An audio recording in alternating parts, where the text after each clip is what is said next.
Now you're watching New Eden TV. எனக்கு அன்பான சகோதர சகோதரிகள், ஆண்டவராகிய இயேசு கிறிஸ்து நாமத்தில் உங்கள் அனைவரும் வாழ்த்தி வரவேற்கிறேன். இன்றைக்கான தினவசனம் நீதிமொழிகள் 8ஆம் அதிகாரம் 30ஆம் இறைவசனம்.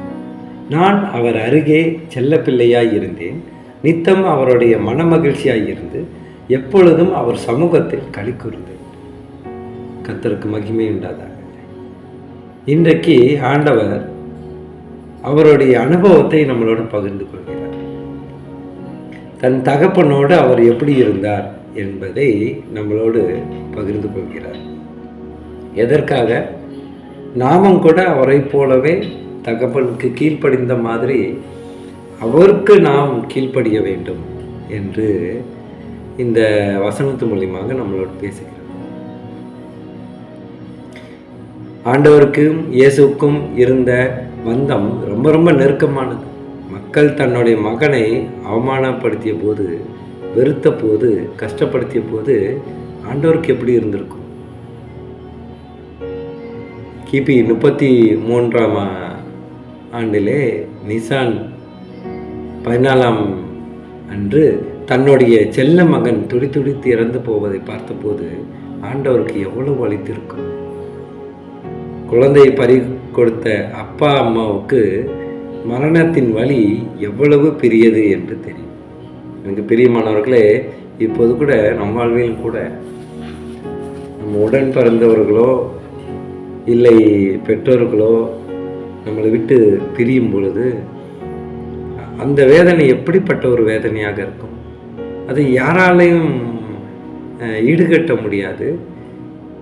இழந்து தவிக்கும் சகோதரியாக இருந்தாலும் சகோதரராக இருந்தாலும் அந்த துக்கத்திலிருந்து வெளிவர முடியாது.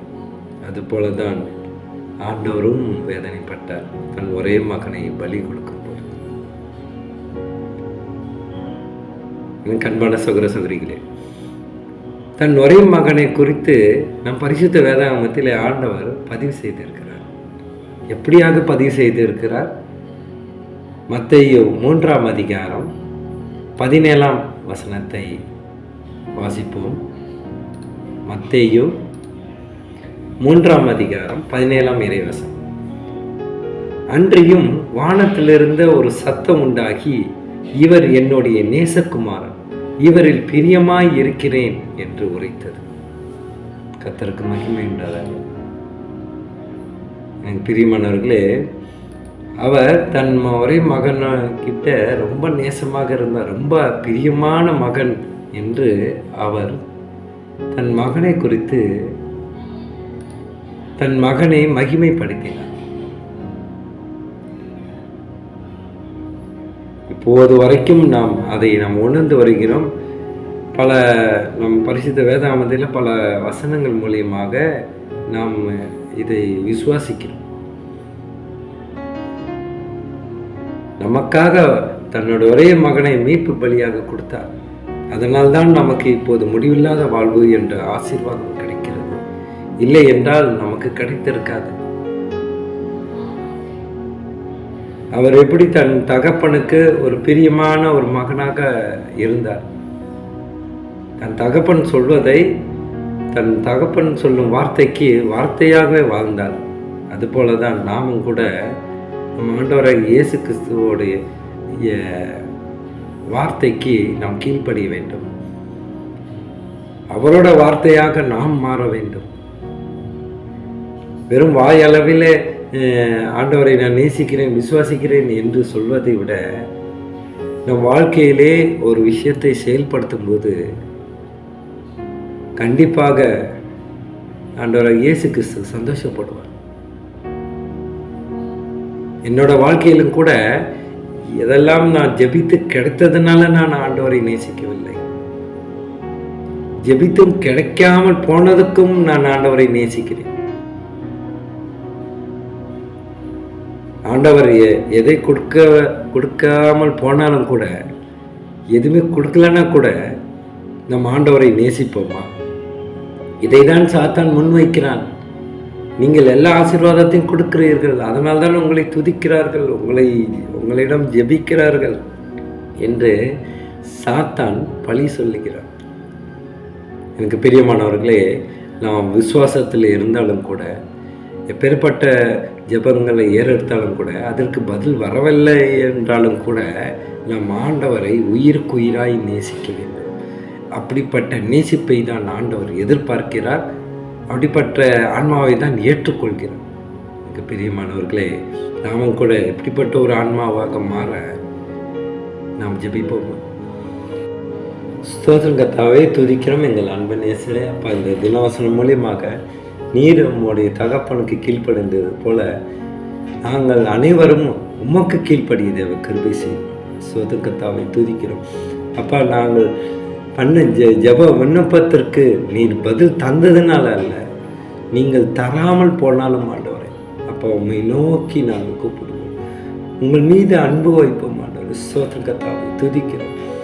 அப்பா, பொருள்களை கிடைப்பதுனாலோ இல்லை ஜெபங்களுக்கு பதில் கிடைப்பதுனாலோ உங்களை நேசிக்காமல் மனதார நேசிப்பது, அப்படிப்பட்ட ஒரு மனதை அனைவருக்கு கொடுக்க நீ தேவ கிருபை செய்யணும்.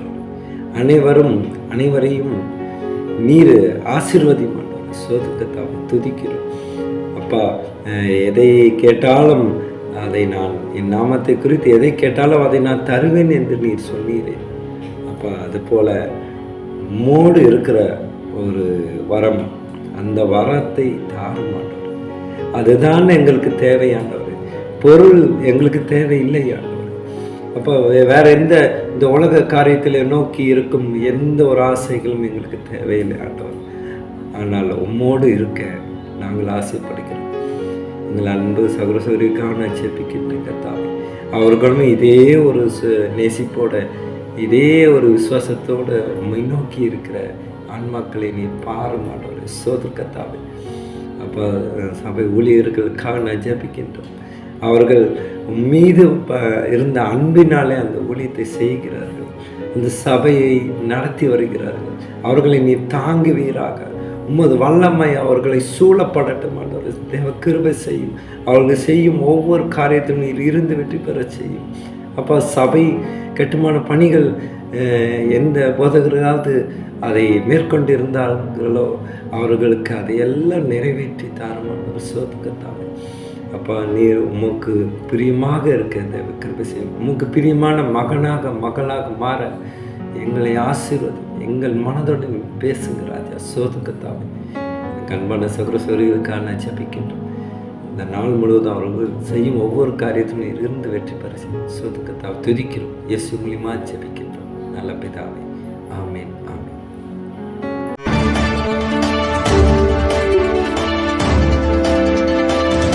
Now you're watching New Eden TV.